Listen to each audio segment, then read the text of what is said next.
Praise the Lord. प्रभूची स्तुती असो. प्रभूच्या नावाला मान सन्मान गौरव सदा सर्व काळ असो. आजच्या या पवित्र दिवसाबद्दल जो दिवस परमेश्वराने आम्हा सर्वांसाठी आशीर्वादित केलेला आहे, प्रभूची स्तुती असो. आपणा सर्वांचं आजच्या या भक्तीमध्ये स्वागत आहे. प्रार्थना करूया. प्रेमळ येशू, आम्ही तुझ्या नावाला धन्यवाद देतो आणि तुझी स्तुती करतो यासाठी की देव बापा, मागील रात्रभर तू आमचा सांभाळ केलास, गोड अशी आम्हास निद्रा दिलीस आणि तुझ्या दयेच्या प्रसादाच्या द्वारे खरोखर प्रभू आम्हाला झोपेतून जागी केलेस. या तुझ्या कृपेबद्दल, आशीर्वादाबद्दल आम्ही तुला मनपूर्वक धन्यवाद देऊन तुझी आम्ही स्तुती करतो. आजची ही पवित्र भक्ती तू आम्हा सर्वांसाठी आशीर्वादित कर. किंबहुना ही संधी तू आम्हाला दिलेली आहेस की आम्ही तुझ्या पवित्र चरणाजवळ यावं. आम्ही आलेलो असताना प्रभू आमचा स्वीकार कर. जमलेल्या प्रत्येक भक्तगणावर तू आपला विपुल असा आशीर्वाद पाठव, अशी तुझ्या पवित्र चरणाजवळ मी प्रार्थना करतो. येशू ख्रिस्त आमचा प्रभू याच्या पवित्र नावात विनंती केली आहे, म्हणून तू ऐक. आमेन. प्रियानो, आजच्या वचनाकडे जाण्यापूर्वी एक गीत मी गाणार आहे, परंतु जी आजची वचने आहेत ज्यावरती आपण चिंतन आणि मनन करणार आहोत ते मत्ती आता शुभवर्तमान याचा 16वा अध्याय 24 ते 28 ही वचने. मत्ती 16, 24 ते 28 या वचनाचं आपण यावेळेस वाचन करूया. आत्मत्यागाचे आमंत्रण. मग येशू आपल्या शिष्यांना म्हणाला, माझ्या मागे येण्याची कोणाची इच्छा असेल तर त्याने स्वतःचा त्याग करावा व आपला वधस्तंभ उचलून घेऊन मला अनुसरावे. कारण जो कोणी आपला जीव वाचू पाहतो तो आपल्या जीवाला मुकेल, आणि जो कोणी माझ्याकरिता आपल्या जीवाला मुकेल त्याला तो मिळेल.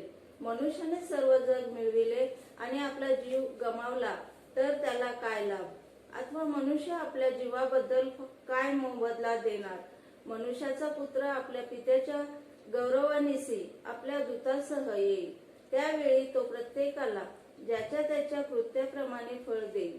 मी तुम्हास खचित सांगतो, येथे उभे असलेल्यामध्ये काही असे आहेत की ते मनुष्याच्या पुत्राला त्याच्या राज्यात येताना पाहतील, तोपर्यंत त्यांना मरणाचा अनुभव येणारच नाही. प्रभूची स्तुती असो आजच्या या सुंदर वचनाबद्दल. त्याच्या नावाला आपण धन्यवाद देऊया. उपदेशाकडे जाण्यापूर्वी एक छोटंसं गीत आपण यावेळेस ऐकूया, जे अभंग आहे. उपासना संगीतामध्ये 269 चं हे गीत आहे आणि गजर संग्रहामध्ये 169 हे गीत आहे. तर हे गीत आपण यावेळेस मी गात आहे, आपण ऐकूया. मिळो वा न मिळो आम्हा अन्न पाणी देवाच्या चिंतेने मग्न आम्ही. मिळो वा न मिळो आम्हा अन्न पाणी देवाच्या चिंतनी मग्न आम्ही. अंगावर चिंध्या असोत नसो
सेवनी आसक्त झालो त्याच्या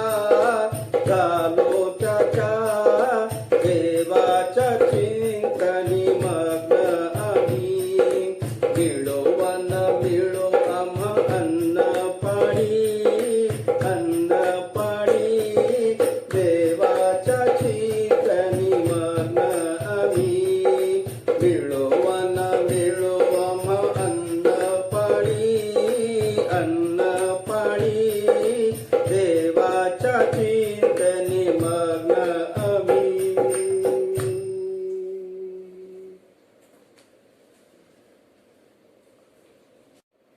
प्रेमळ येशू, जी वचने आम्ही आज ऐकलेली आहेत, वाचलेली आहेत, आजच्या चिंतन आणि मननासाठी आशीर्वादाची कर. मी बोलत असताना माझ्या जिभेला ओठाला स्पर्श कर, विचारचक्रांना चालना दे आणि आम्हा सर्व ऐकणाऱ्यांच्या आत्मिक वाढीसाठी लाभाचं ठरू दे, अशी तुझ्या चरणाजवळ मी प्रार्थना करीतो. येशू ख्रिस्त आमचा प्रभू याच्या पवित्र नावात प्रार्थना केली आहे, म्हणून तू ऐक. आमेन. प्रिय, जी वचने आपण आता या ठिकाणी वाचलेली आहेत, मत्तयाचं शुभवर्तमान याचा 16वा अध्याय आणि 24 ते 28 हा शास्त्रपाठ मार्काच्या शुभवर्तमानामध्ये आहे, लुकाच्या शुभवर्तमानामध्ये देखील या ठिकाणी प्रभू येशू ख्रिस्तानं दिलेला आहे. 24 ते 28 पैकी 26वे वचन आपण या ठिकाणी आपण पाहिलेलं आहे की माणसाने सर्व जग मिळवलं आणि आपल्या आत्म्याचा नाश करून घेतला तर त्याला काय लाभ आहे. त्याचबरोबर आपण या ठिकाणी फिलिप्पीकरास पत्र याचा 4था अध्याय आणि 19वे वचन मी या ठिकाणी आपणासाठी वाचत आहे. फिलिप्पीकरास पत्र याचा 4था अध्याय आणि 19वे असं वचन आहे. फिलिप्पी येथील लिहिलेल्या पत्रामध्ये संत पौल म्हणतो, माझा देव आपल्या संपत्त्यनुरूप तुमची सर्व गरज ख्रिस्त येशूच्या ठायी पूर्ण करेल. माझा देव आपल्या संपत्त्यनुरूप तुमची सर्व गरज ख्रिस्त येशूच्या ठायी गौरवाने पुरवेल. आणि मग या ठिकाणी जी वचनं आपण मत्तयाच्या शुभवर्तमानामधून देखील वाचलेली आहेत की येशू ख्रिस्तानं देखील म्हटलेलं आहे की तुम्हाला जर माझ्या मागे यावयाचं असेल तर सर्व काही सोडून माझ्या मागे तुम्हाला यावयाचं आहे.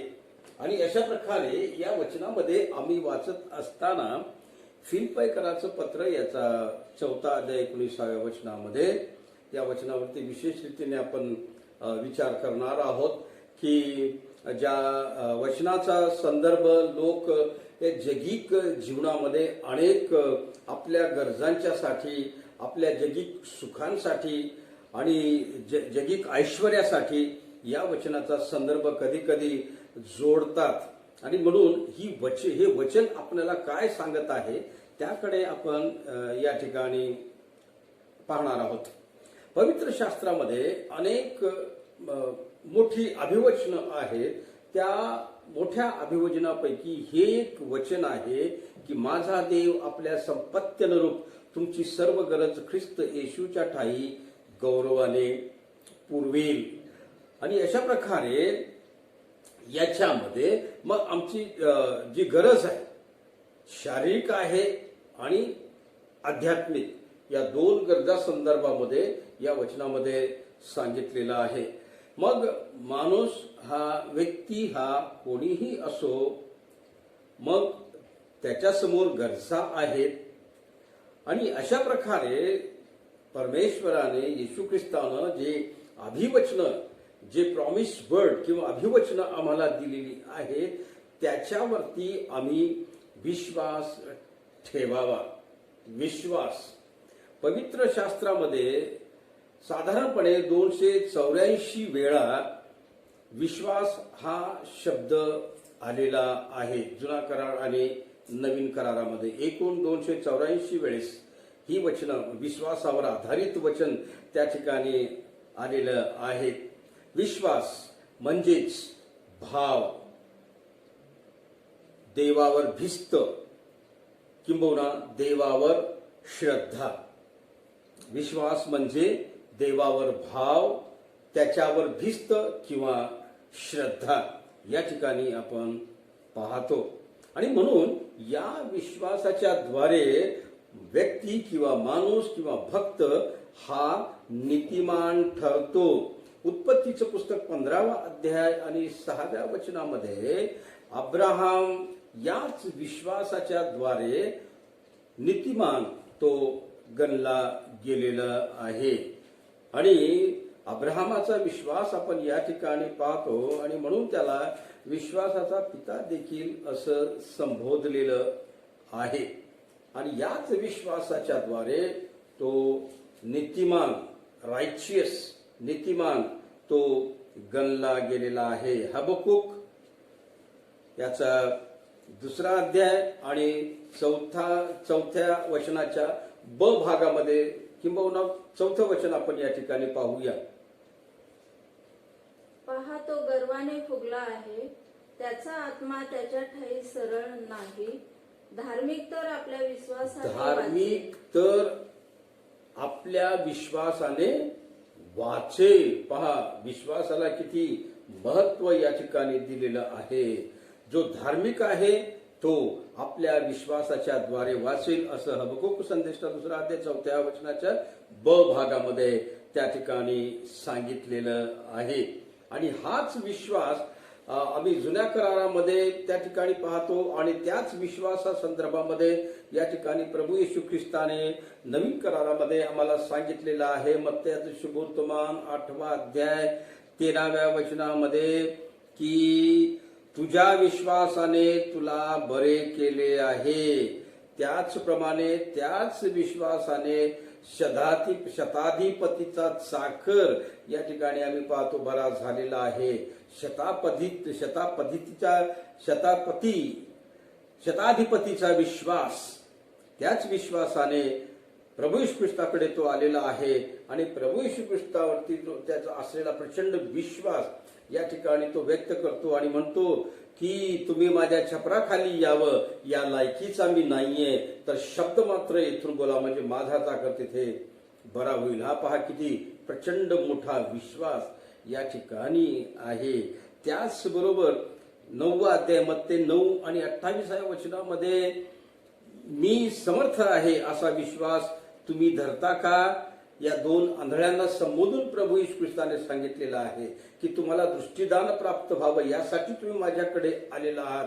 ही समर्थता तुम्ही माझ्यामध्ये बघितलेली आहे आणि असा विश्वास धरून तुम्ही माझ्याकडे आलेला आहे. किंबहुना येशू ख्रिस्त त्यांना प्रश्न करत आहे की मी समर्थ आहे असा विश्वास तुम्ही धरलेला आहे का? आणि त्या ठिकाणी आम्ही पाहतो की त्या आंधळ्यांनी प्रभू ख्रिस्ताला होकार दिलेला आहे आणि त्या आंधळ्या 2 व्यक्तींना त्या ठिकाणी दृष्टीचं दान त्या ठिकाणी प्रभू येशू ख्रिस्तानं मिळालेला आहे. हा परिणाम आहे प्रभू येशू ख्रिस्तावरील विश्वास ठेवलेल्याचा. या ठिकाणी प्रियानो, आमचा विश्वास कोठे आहे? आमच्या समोर हा प्रश्न पडतो. पवित्र शास्त्रामध्ये अनेक उदाहरणं आम्ही या ठिकाणी पाहतो की त्या विश्वासाच्या द्वारे प्रभू येशू ख्रिस्ताकडे अनेक लोक आलेले आहेत आणि त्यांना प्राप्त झालेलं आहे. आणि हे लोक पहा कशा पद्धतीने प्रभू येशू ख्रिस्ताकडे आलेली आहेत आपण पुढच्या वचनामध्ये पाहूया. किंबहुना या विश्वासाचा संदर्भ प्रभू येशू ख्रिस्त मत्तेचं शुभवर्तमान 17वा अध्याय 20व्या वचनामध्ये तो या ठिकाणी म्हणतो की मोहरीच्या दाण्या एवढा जरी तुमचा विश्वास असला. मोहरीचा दाना याचा आकार पहा किती तो सूक्ष्म आहे. लहानातलं लहान हे मोहरीचा दाना आहे. या दाण्या एवढा जरी विश्वास असला तर प्रभू येशू ख्रिस्त म्हणतो की त्या डोंगराला तुम्ही जर उपटून समुद्रात टाकला जा असं जर तुम्ही म्हणाल तर तो डोंगर तिथून उचलून समुद्रामध्ये जाऊन पडेल. केवढा विश्वास आहे हा? फक्त मोहरीच्या दाण्या एवढ्या. 2 बोटामध्ये जर आम्ही ते मोहरीचा दाना आम्ही धरला तर आम्हाला दिसणार नाही ते. दाणा, इतका लहान तो दाणा आहे, त्या दाण्या एवढा विश्वास जर तुमचा असेल तर मोठं कार्य, मोठा चमत्कार तुमच्या जीवनामध्ये त्या ठिकाणी होईल. आणि म्हणून प्रियानो, या ठिकाणी मग आमचा विश्वास किती आहे, या ठिकाणी प्रश्न हा आमच्या समोर उपस्थित होतो. आणि म्हणून या ठिकाणी लोक या फिलिप्पी 4:19 या वचनाचा संदर्भ, माझा देव आपल्या संपत्त्यनुरूपी तुमची सर्व गरज ख्रिस्त येशूच्या ठायी गौरवाने पुरवेल. सर्व गरजा या ठिकाणी प्रभू येशू ख्रिस्त पुरवेल. आणि आम्ही या ठिकाणी उठल मनाने हा विचार आम्ही करतो, परंतु आमच्यामध्ये आमच्या गरजा पूर्ण होत नाहीत, कारण मोहरीच्या दाण्या एवढा देखील आमचा विश्वास तेथे नाही. आणि म्हणून या ठिकाणी प्रभू ख्रिस्तानं सांगितलेलं आहे, विश्वास तुमचा खूप मोठा असावायच हवा आहे, अशातलाही भाग नाही, परंतु मोहरीच्या दाण्या एवढा जरी विश्वास तुमचा असेल तर अद्भुत चमत्कार तुमच्या जीवनामध्ये घडून येईल, असं या ठिकाणी प्रभू येशू ख्रिस्त म्हणाला. 21वा अध्याय 21वा वचन पहा त्या ठिकाणी. मत्ती 21 आणि 21 या वचनामध्ये 21 आणि 22 दोन्ही वचन वाचा. येशूने त्यास उत्तर दिले, मी तुम्हास खचित सांगतो, तुमच्या ठाई विश्वास असला व तुम्ही संशय धरिला नाही. संशय पहा या ठिकाणी, जर तुमच्या ठाई विश्वास आहे आणि तुम्ही संशय न धरिता जर मागत आहात तर अंजिराच्या झाडाला केल्याप्रमाणे तुम्ही कराल. इतकेच नाही तर ह्या डोंगरालाही तू उपटून समुद्रात टाकला जा असे म्हणाला तर तसे होईल. त्याच आणि तुम्ही विश्वास धरून प्रार्थनेत जे काही मागाल ते सर्व तुम्हास मिळेल. जे काही विश्वास धरून प्रार्थनेत जे काही मागाल प्रियानो, ते तुम्हाला प्राप्त होईल. विश्वास देऊन त्या डोंगराला तुम्ही उपटून जाऊन समुद्रात टाकला जा असं म्हणाल तर तसं घडून येईल. विश्वास, प्रभू येशू ख्रिस्त म्हणतो, मोहरीच्या दाण्या एवढा विश्वास तुमचा असेल. Custard seed, smaller custard seed, लहानातील लहान कस्टर्ड सीड आपण आमच्या याच्यामध्ये पाहतो की तेवढ्या दाण्या एवढा जरी विश्वास आमचा असेल तर ते घडून येईल. मार्काच्या शुभवर्तमान 5वा अध्याय 36 वचनामध्ये यायराची कन्येला प्रभू येशू ख्रिस्त जिवंत करतो आणि म्हणतो, भिवू नको, विश्वास मात्र धर, विश्वास मात्र धर. मार्क 9:23b वचनामध्ये त्या ठिकाणी तो सांगताय, प्रभू येशू ख्रिस्त म्हणतो की विश्वास ठेवणाऱ्याला सर्व काही शक्य आहे. जो कोणी विश्वास ठेवून मागतो त्याला सर्व काही शक्य आहे. त्याचप्रमाणे मार्क 11 आणि 24 या वचनामध्ये प्रार्थना करून जे जे तुम्ही मागाल आणि ते आपल्याला मिळालेच आहे हा विश्वास तुम्ही ठेवाल. आपल्याला मिळालंच आहे हा विश्वास ठेवून ज्यावेळेस तुम्ही मागाल तुम्हाला ते मिळेल. आणि म्हणून या ठिकाणी पहा, विश्वासाची प्रचंड मोठी शक्ती आहे. विश्वासा प्रचंड मोठी शक्ती आहे. विश्वासामध्ये प्रचंड मोठं सामर्थ्य आहे. या ठिकाणी आम्ही पाहतो की मोहरीच्या दाण्या एवढा जो विश्वास आहे त्याच्याद्वारे काय चमत्कार घडतो असं प्रभू ख्रिस्तानं आम्हाला या ठिकाणी सांगितलेलं आहे. आणि म्हणून विश्वासामध्ये खूप मोठं सामर्थ्य आहे. इब्रीकराचं पत्र 11वा अध्याय आणि 1 ते 40 या वचनामध्ये जर ते आम्ही 1 ते 40 ही वचनं आम्ही त्या ठिकाणी वाचली तर विश्वासा संदर्भामध्ये खूप उत्कृष्ट आणि खूप चांगल्या रीतीने आम्हाला त्या ठिकाणी पाहायला मिळतं की कोणी कोणी विश्वास ठेवलेला आहे आणि त्यांना काय प्राप्त झालेलं आहे. एवढंच नाही प्रियानो की आमच्या केवळ विश्वासामुळे, आम्ही विश्वास ठेवल्यामुळे आम्हाला न दिसणाऱ्या गोष्टी, अदृश्य असणाऱ्या गोष्टी त्या आम्हाला दृश्य स्वरूपामध्ये आमच्या समोर दिसायला लागतात. विश्वासाच्या द्वारे न दिसणाऱ्या गोष्टी आम्हाला त्या ठिकाणी प्राप्त होतात, दिसायला लागतात. एवढं विश्वासामध्ये सामर्थ्य त्या ठिकाणी आम्हाला दिसून येतं. 2 कोरिंथ 9वा अध्याय आणि 8व्या वचनामध्ये देखील आम्ही त्या ठिकाणी पाहतो. आणि अशा प्रकारे या ठिकाणी देव आपल्या सर्व गरजा ख्रिस्त येशूमध्ये पूर्ण करील. ज्यावेळेस आम्ही त्याचवर विश्वास ठेवतो आणि प्रार्थना करतो, त्या विश्वासामध्ये आम्ही दृढ राहतो, त्यावेळेस आमच्या सर्व गरजा ख्रिस्त येशूमध्ये तो पूर्ण केल्याशिवाय राहत नाही. आणि म्हणून प्रियानो, या ठिकाणी आम्ही पाहतो की ख्रिस्ताला सोडून आम्हाला काही प्राप्त होणार नाही. ख्रिस्ताला आम्हाला धरूनच राहावं लागेल, ख्रिस्ताला धरूनच राहावं लागेल, त्याचवर आम्ही प्रार्थना कराव्या लागेल विश्वासाच्या द्वारे. तरच आमचा परमेश्वर, आमचा देव ख्रिस्त येशूच्या मध्ये ती सर्व गरज आमची पूर्ण करणार आहे. आणि म्हणून हे आम्हाला प्राप्त होण्यासाठी, विश्वासाने प्राप्त होण्यासाठी ख्रिस्ताला आम्हाला घट्ट धरून राहायचं आहे. ख्रिस्ताला आम्हाला सोडून चालणार नाही. ख्रिस्ताच्या द्वारेच आम्हाला पित्याकडे जाण्याचा मार्ग आहे असं प्रभू येशू ख्रिस्तानं सांगितलेलं आहे. आणि म्हणून ख्रिस्ताला सोडून आम्हाला काही प्राप्त होणार नाही, तर आम्हाला ख्रिस्ताला घट्ट धरून राहावं लागणार आहे. आम्हाला ते मिळूपर्यंत ख्रिस्ताला आम्हाला सोडावायचं नाही आणि तेथून पुढेही ख्रिस्ताला धरूनच राहावयाचं आहे. असं या ठिकाणी आम्हाला या वचनाच्या द्वारे प्राप्त होतं. सर्व गरजा ख्रिस्तात आणि ख्रिस्ताद्वारेच पूर्ण होतील. ख्रिस्तात आणि ख्रिस्ताद्वारेच आमच्या सर्व गरजांची पूर्तता त्या ठिकाणी होईल, असं हे वचन आम्हाला सांगतं. देव ख्रिस्ताबरोबर सर्व काही आम्हाला मोफत या ठिकाणी देण्यासाठी तो तयार आहे.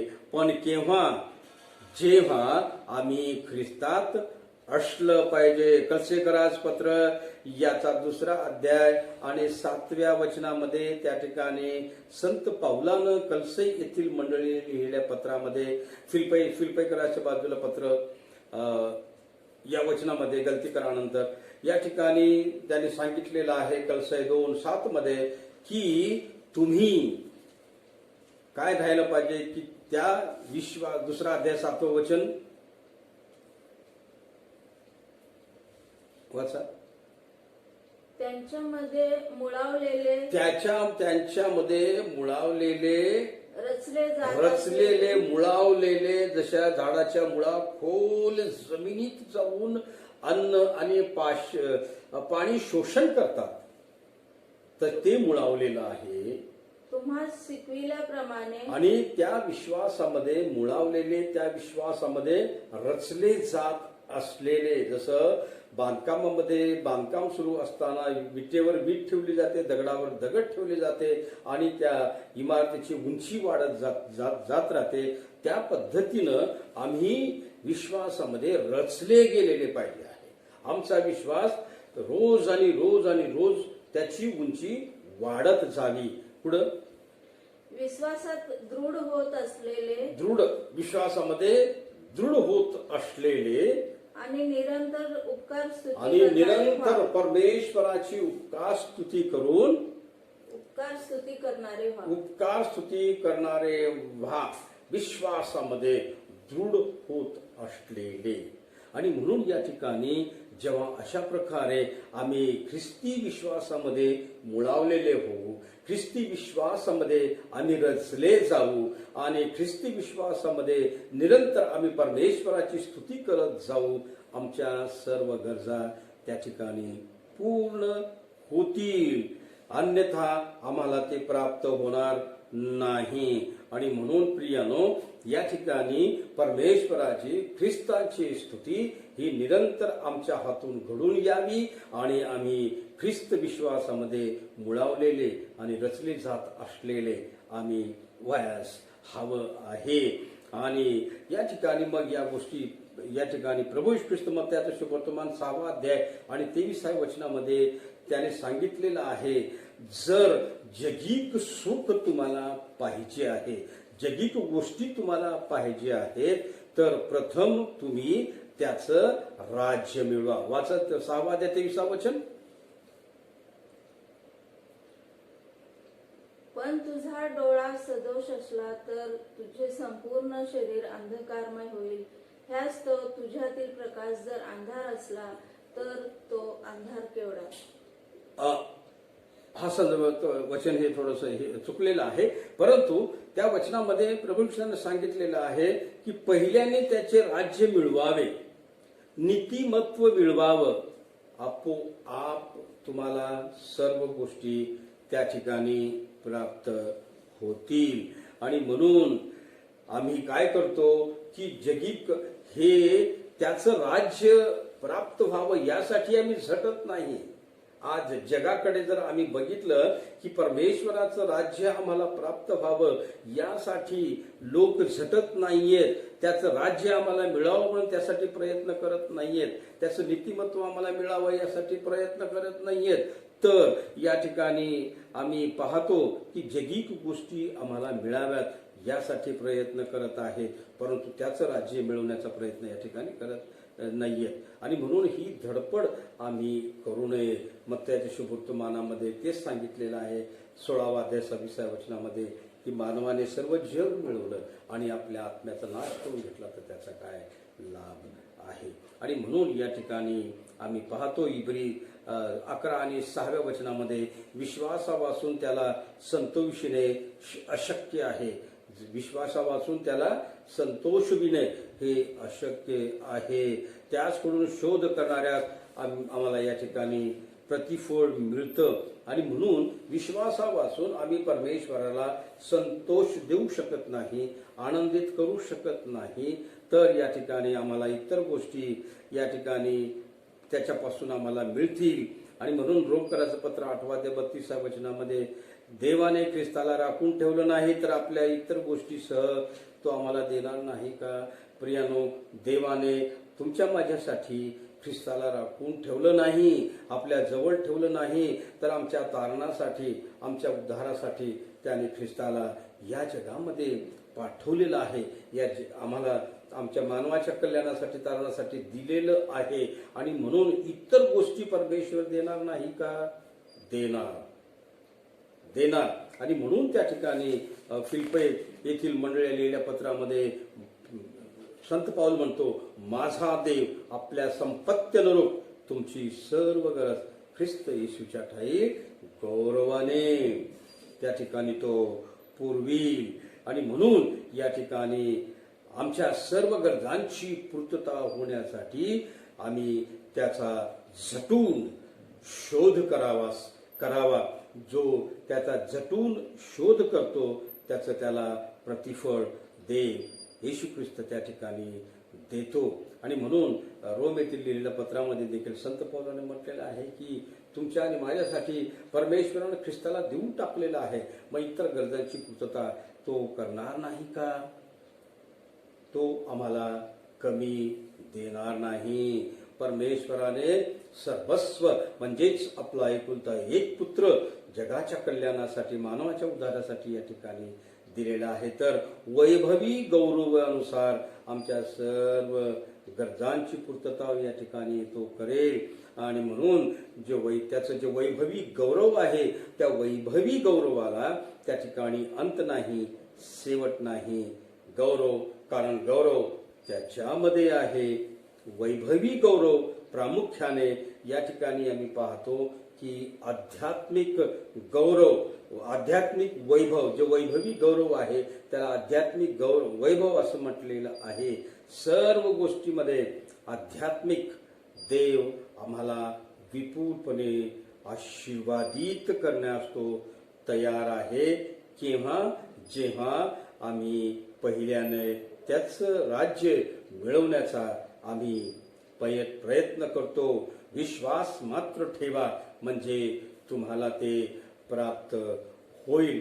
आणि म्हणून या ठिकाणी आम्ही जे 2 शब्द या ठिकाणी मी वापरलेली आहेत किंवा पवित्र शास्त्रामध्ये त्याचा उल्लेख आहे, वैभवी गौरव, हे 2 शब्द आहेत.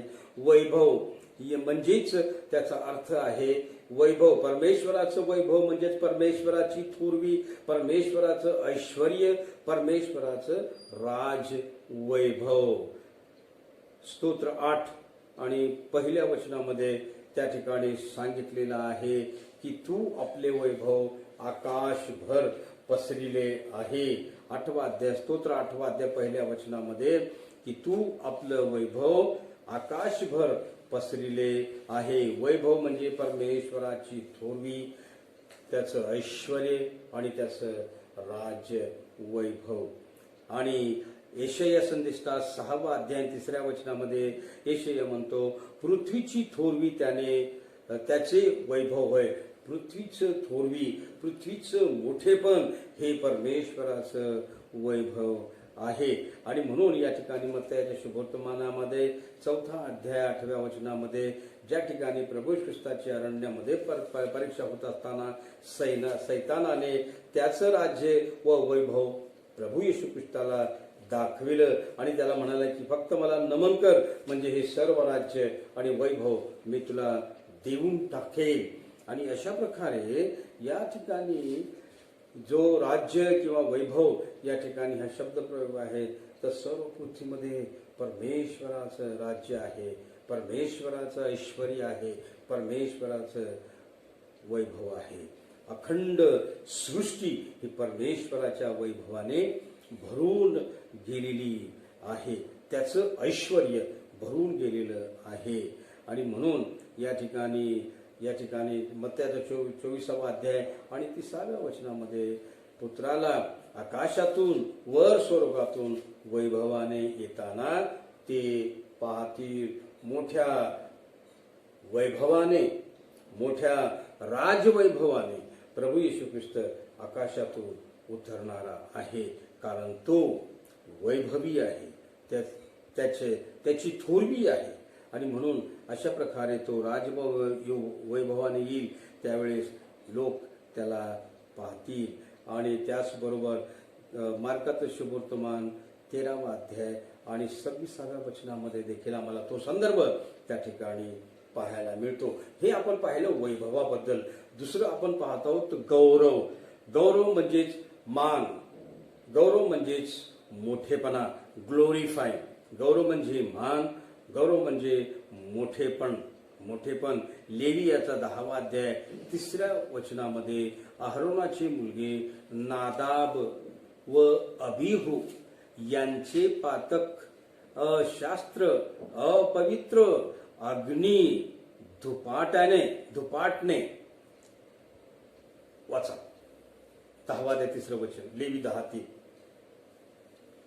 ह्या बाबतीत मोशे अहरोनाला म्हणाला परमेश्वराने सांगितले ते हे जे माझ्याजवळ येतील त्यांना मी पवित्र असल्याचे दिसून येईल आणि सर्व लोकांसमक्ष माझे गौरव होईल. तेव्हा अहरोन चूप राहिला. पुढं मग अहरोनाचा चुलता उजिएल ह्याचे मुलगे मिसाएल व एल्साफान ह्यांना मोशेने बोलावून सांगितले की तुम्ही इकडे येऊन तुमच्या बांधवांना पवित्र स्थानासमोरून उचलून छावणी बाहेर घेऊन जा. कारण काय आहे, ही जी अहरोनाचे मुलगे नादाब आणि अबिहू ही जी 2 या ठिकाणी पुत्र आहेत की यांचं पातक या ठिकाणी हे त्या ठिकाणी परमेश्वराच्या दृष्टीस पडलेलं आहे की ते अशास्त्र पद्धतीने अपवित्र अग्नी धुपाटणं घेऊन ते त्या ठिकाणी परमेश्वराच्या वेदीवरती चढलेले आहेत. आणि त्या ठिकाणी आम्ही पाहतो की या ठिकाणी परमेश्वराला हे कदापि मान्य झालं नाही. तर नादाब अबिहू यांचं या ठिकाणी ते मरण पावलेले आहेत. आणि म्हणून परमेश्वर म्हणतो की सर्व लोकांसमक्ष माझे गौरव होईल. पहिला इतिहास या ठिकाणी 16वा अध्याय 24व्या वचनामध्ये आम्हाला त्या ठिकाणी पाहायला मिळतं. पहिला इतिहास याचा 16वा अध्याय आणि 24व्या वचनामध्ये परमेश्वर काय म्हणतो पहा. राष्ट्रामध्ये त्याचे गौरव, सर्व लोकांमध्ये त्यांची अद्भुत कृत्ये जाहीर करा. येस, राष्ट्रामध्ये त्याचं गौरव आणि सर्व लोकांमध्ये त्याची अद्भुत कृत्य काय करा तुम्ही जाहीर करा, राष्ट्रामध्ये त्याचं गौरव अद्भुत कृत्य जाहीर करा. आणि म्हणून परमेश्वर म्हणतो यशाया 42 आणि 8व्या वचनामध्ये की मी आपलं गौरव दुसऱ्यास देऊ देणार नाही. आमचा परमेश्वर ईर्ष्यावान परमेश्वर आहे आणि पहिली आज्ञा त्याने आम्हाला दिलेली आहे की मत समोर तुला दुसरे अन्य देव नसावे. आमचा परमेश्वर ईर्ष्यावान परमेश्वर आहे आणि म्हणून यशाया 42:8 मध्ये काय म्हणतोय पहा, मी परमेश्वर आहे, हे माझे नाम आहे. मी आपले गौरव दुसऱ्यास देऊ देणार नाही. आणि म्हणून परमेश्वराने आज्ञा देताना म्हटलं की मत समोर तुला दुसरे कोणी अन्य देव नसावेत आणि तू कोरीव मूर्ती करू नको आणि तिच्या पायात पडू नको, कारण मी तुझा देव परमेश्वर जिवंत देव आहे. माझं गौरव मी कोणाला देऊ देणार नाही. आणि म्हणून माझं गौरव व्हावं, मला मोठेपण देवावं, मला तुम्ही उंच व्हावं असं परमेश्वर या ठिकाणी आम्हाला तो म्हणत आहे. आणि म्हणून मी आपली प्रशंसा मूर्तीस प्राप्त होऊ देणार मी आपली प्रशंसा मूर्तीस प्राप्त होऊ देणार नाही. आणि म्हणून तुम्ही माझा मान करावा, मला मोठेपण द्यावं असं प्रभू येशू ख्रिस्त या ठिकाणी परमेश्वर आम्हाला सांगत आहे. वैभवी गौरवानुसार या ठिकाणी आपण पाहिलेलं आहे की त्या वचनामध्ये की माझा देव आपल्या संपत्त्यनुरूप तुमची सर्व गरज ख्रिस्त येशूच्या ठायी गौरवाने या ठिकाणी पूर्वी ज्यावेळेस आम्ही परमेश्वराला मान देतो, परमेश्वराला आमच्या जीवनामध्ये स्थान देतो, परमेश्वराला आम्ही मोठेपण देतो, त्यावेळेस आमच्या सर्व गरजा ख्रिस्त येशूच्या ठाईमध्ये देवा या ठिकाणी पुरविल असं संत पौल फिलिप्पी येथील लिहिलेल्या पत्रामध्ये या ठिकाणी तुम्हाला आणि मला सांगत आहे.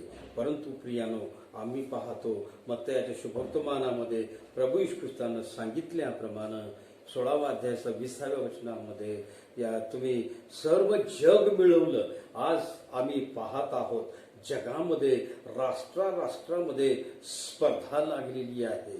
तो या ठिकाणी आम्ही जगामध्ये सध्या घटना जर आम्ही पाहत आहोत की त्या देशाची जागा हडपावी, या देशाची जागा हडपावी आणि त्याच्यापेक्षा आपण श्रेष्ठ कसे ठरू शकतो यासाठी जगामध्ये स्पर्धा चालू आहे. हे सर्व जगिक सुख मिळवण्यासाठी आहे. आणि या ठिकाणी प्रभू येशू ख्रिस्त सांगत आहे हे तुम्ही सर्व मिळवता आहात, हे सर्व काही प्राप्त करून घेत आहात, परंतु तेथे तुम्ही तुमच्या आत्म्याचा नाश करून घेत आहात. आणि जे सार्वकालिक जीवन आहे, जे अनंतकालिक जीवन आहे, जे विनाशी जीवन आहे, त्याला तुम्ही काय करणार आहात? मुकणार आहात, गमावणार आहात. आणि म्हणून सर्व जग मिळवलं आणि त्याने आपल्या जीवाचा नाश करून घेतला तर त्याला काय लाभ आहे? जगिक सुखाच्या मागे आम्ही लागलेलो आहोत. परमेश्वरानं हे जग, हे आयुष्य आम्हा प्रत्येकाला दिलेलं आहे, जगण्यासाठी दिलेलं आहे. आणि जसं हवेला आणि आदामाला परमेश्वरानं सांगितलं की हे एदेन बाग आहे आणि यामध्ये तुम्ही संचार करा आणि तुम्हाला वाटेल ते तुम्ही खा, यथेच्छ खा, परंतु एक आज्ञा मी तुम्हाला देत आहे की एदेन बागेच्या मध्यभागी जो वृक्ष आहे त्याचं फळ तुम्ही खायचं नाही. परमेश्वराने ही एक गोष्ट आम्हाला सांगितलेली आहे. सर्व काही जीवन जगत असताना सर्व सृष्टीचा, सर्व निसर्गाचा तुम्ही उपभोग घ्या, परंतु एक गोष्ट मी तुम्हाला सांगत आहे की जे अशुद्ध आहे ते तुम्ही प्राप्त करून घेण्याचा प्रयत्न करू नका. जे वाईट आहे, जे अशुद्ध आहे ते प्राप्त करून घेण्याचा प्रयत्न तुम्ही करू नका असं परमेश्वरानं या ठिकाणी आदाम आणि हवेच्या द्वारे तुम्हाला आणि मला आणि येशू ख्रिस्त सांगितलेलं आहे. येशू ख्रिस्त देखील तेच सांगत आहे. जगिक जीवन जगत असताना तुमच्या पद्धतीने तुम्हाला श्रम करावेच लागतील, तुम्हाला कष्ट करावेच लागतील, जीवन जगावंच लागतील. जगिक ज्या जबाबदाऱ्या आहेत त्या पूर्ण तुम्हाला कराव्याच लागतील. आणि ते करण्यासाठी मी तुम्हाला बळ देतो, मी तुम्हाला सामर्थ्य देतो, मी तुम्हाला आरोग्य देतो. पण तुम्ही माझ्या आज्ञेत राहून या सर्व गोष्टी तुम्ही कराव्या. आज्ञेचा भंग न करता, वाईट गोष्टी किंवा दुष्कृत्य न करता तुम्ही ते करावं. आणि म्हणून हे जगिक जीवन जगत असताना जे काही आम्ही कमावतो, मिळवतो, त्याच बरोबर आम्ही हेही लक्षात ठेवलं पाहिजे की तेथे आमच्या आत्म्याचा नाश होत आहे का, तेथे आमचं आत्मा नष्ट होणार नाही का, या गोष्टीचा देखील आम्ही त्या ठिकाणी विचार करावा. आणि हे करत असताना विनाशी जीवन आम्ही गमावणार नाही का, ह्या गोष्टी आम्ही कराव्या. अन्यथा जर आम्ही सर्व जग मिळवत असताना सर्व परमेश्वराला वाईट दिसणाऱ्या गोष्टी त्या ठिकाणी आम्ही करत राहिलो तर त्याचा आम्हाला काय लाभ आहे? What is the gain by receiving all this things? परमेश्वर म्हणतो की सर्व जग तुम्ही मिळवलं आहात, परंतु त्या ठिकाणी तुमच्या आत्म्याचा तुम्ही नाश करून घेतला तर तुम्हाला काय लाभ आहे? आणि म्हणून या ठिकाणी आम्ही त्या ठिकाणी पाहिलं मत्त्याच्या शुभवर्तमानामध्ये. आणि त्या ठिकाणी पहा की हे जीवन आम्ही जगत असताना आमचं लक्ष देखील आमचं लक्ष त्या आत्मचिंतनाकडे लागावं, त्या आध्यात्मिक जीवनाकडे आम्ही लागावं. जे सार्वकालिक जीवन आहे त्याचकडे आम्ही लागावं. मिळो वा न मिळो आम्हा अन्न पाणी आणि देवाच्या चिंतेने मग्न आम्ही या ठिकाणी भाविक या ठिकाणी आपले विचार, आपलं मनोगत या ठिकाणी मांडत आहे. जर आम्हाला अन्न पाणी नाही मिळालं, आमच्या अंगावर जरी चिंध्या असल्या, आमचे वस्त्र फाटलेली असतील, परंतु आम्ही देवाच्या चिंतनामध्ये, देवाच्या मंथनामध्ये आम्ही मग्न आहोत. हे आहे आत्मिक सुख, हे आहे सार्वकालिक जीवनाकडे केलेली वाटचाल. मिळो वा ना मिळो आम्हा अन्न पाणी, देवाच्या चिंतेने मग्न आम्ही उपाशी राहू, आम्हाला पाणी मिळणार नाही, आम्हाला अन्न मिळणार नाही, आमच्या अंगावर वस्त्र मिळणार नाहीत, परंतु आम्ही देवाचं मनन, देवाचं चिंतन या ठिकाणी करण्यामध्ये आपला वेळ घालवणार आहे.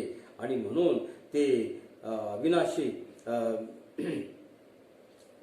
सुख या ठिकाणी आम्हाला प्राप्त करावयाचं आहे, ज्याचा नाश होणार नाही. हे तर जीवन अल्प आहे, नष्ट होणार आहे.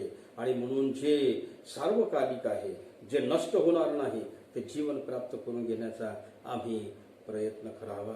आणि अशा प्रकारे आम्ही त्याच्या विश्वासामध्ये राहू तर प्रियानो, आमच्या सर्व जगिक, शारीरिक आणि आत्मिक या दोन्हीही गरजा प्रभू येशू ख्रिस्त वैभवाने, गौरवाने पुरवल्याशिवाय राहणार नाही. आणि म्हणून या ठिकाणी जसं जगिक सुखासाठी आम्ही धडपडतो, त्याही पेक्षा जास्त आम्ही सार्वकालिक ते आत्मिक सुख मिळवण्यासाठी धडपडावं.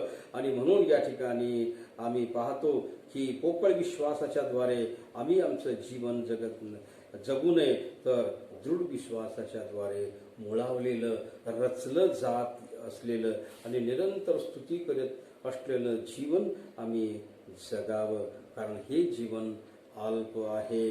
ज्या जगिक गोष्टीसाठी प्रियानो तुम्ही आम्ही धडपडतो ते नाशवंत आहे, नष्ट आहे. आणि म्हणून या ठिकाणी या शरीरातून जर आत्मा निघून गेला तर आम्ही कमवलेल्या कोणत्याही धनसंपत्तीपैकी काही आमच्या बरोबर येणार नाही. ज्यासाठी आम्ही धडपडत आहोत ते इथेच राहणार आहे.